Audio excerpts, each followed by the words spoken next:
Oke, assalamualaikum warahmatullahi wabarakatuh. Ketemu lagi dengan saya.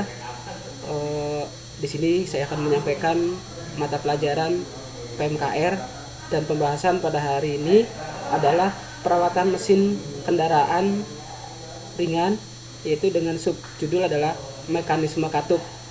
Ya, kendaraan itu terdiri dari beberapa bagian engine, di mana satu diantaranya adalah sistem mekanisme katup. Kenapa penting? Karena mekanisme katup ini akan berpengaruh terhadap kinerja daripada mesin itu sendiri.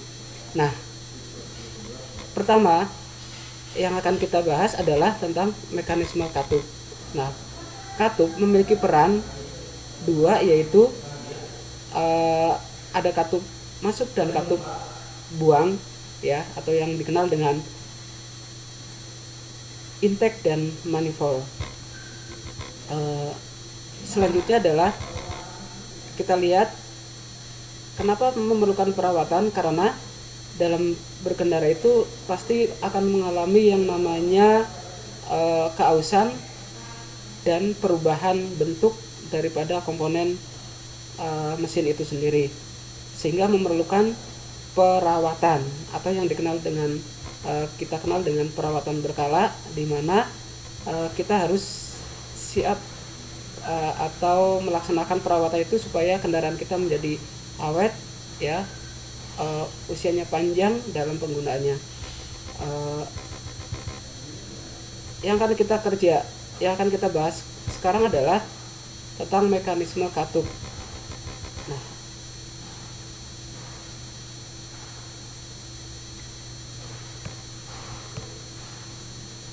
sebentar, kita lihat ini adalah beberapa peralatan yang digunakan pada saat kita melaksanakan perawatan atau perbaikan mekanisme katup. Ya, bisa dilihat di materi atau di slide ke kalian masing-masing. Ya, kapan itu ada dilaksanakan servis berkala itu? Yaitu untuk kendaraan biasanya dilakukan setelah kendaraan menempuh perjalanan 5.000 sampai 10.000 km. Itu untuk servis berkala dengan skala kecil. Untuk skala besar yaitu setelah melakukan perjalanan di atas 10.000 km, ya, itu bisa dilaksanakan dengan servis berkala dengan skala besar. Kemudian kita lanjutkan. Nah, mekanisme katup, ya. Nah, katup ini memiliki dua bagian, yaitu ada X dan in, di mana in adalah pemasukan atau yang dikenal dengan pemasukan bahan bakar dan udara. Kemudian X adalah untuk mengeluarkan sisa hasil pembakaran. Nah, kenapa penting mekanisme katup ini? Karena mekanisme katup itu akan menentukan kinerja dari mesin itu sendiri, sehingga perlu perawatan secara teratur atau yang disebut dengan perawatan berkala itu tadi. Adapun komponen-komponen yang ada atau bagian-bagian katup, ya, itu ada. Yang pertama adalah kita lihat di sini, silahkan kalian lihat di modul atau di slide Anda. Yaitu yang pertama adalah poros cam, ya. Poros cam ini dimana ini adalah penggerak utama. Ya, dia mendapat gerakan dari poros engkol, yaitu melalui timing atau timing chain atau fan bell.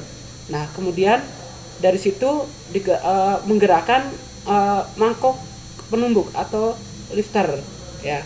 Nah, sehingga dihubungkan oleh mendorong batang penumbuk.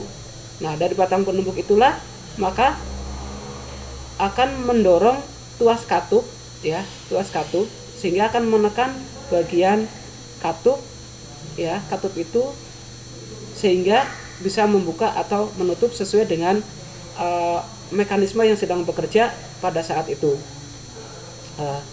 Kita lanjutkan, ya, kita lanjutkan.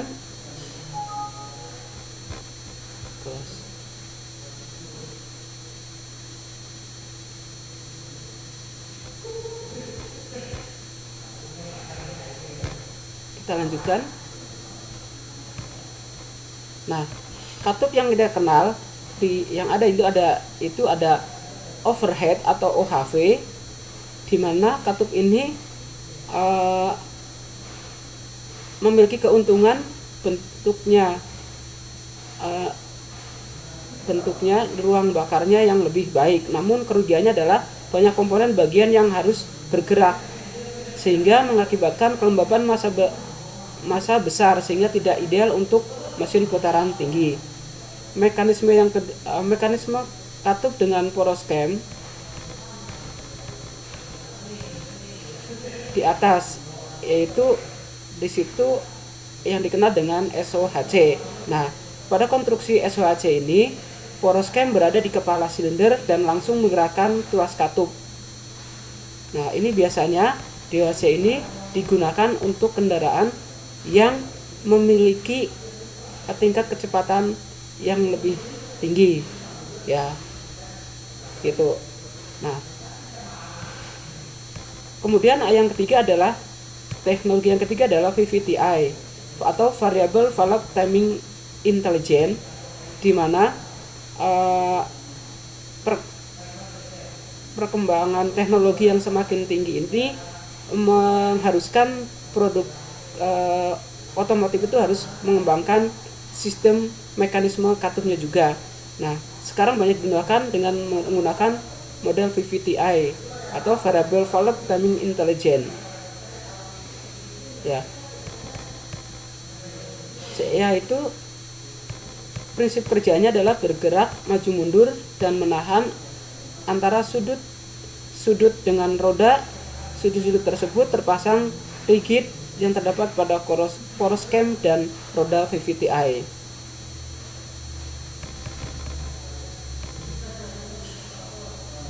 Yang berikutnya adalah teknologi VTEC. Nah, teknologi ini biasa dikembangkan oleh produsen mobil dengan merek Honda. Nah, di mana teknologi VTEC ini memiliki efisiensi campuran bahan bakar dan udara ke ruang besar dengan meningkatkan bagian putaran mesin dan mengurangi kebisingan, menghemat bahan bakar dan mengurangi polusi udara.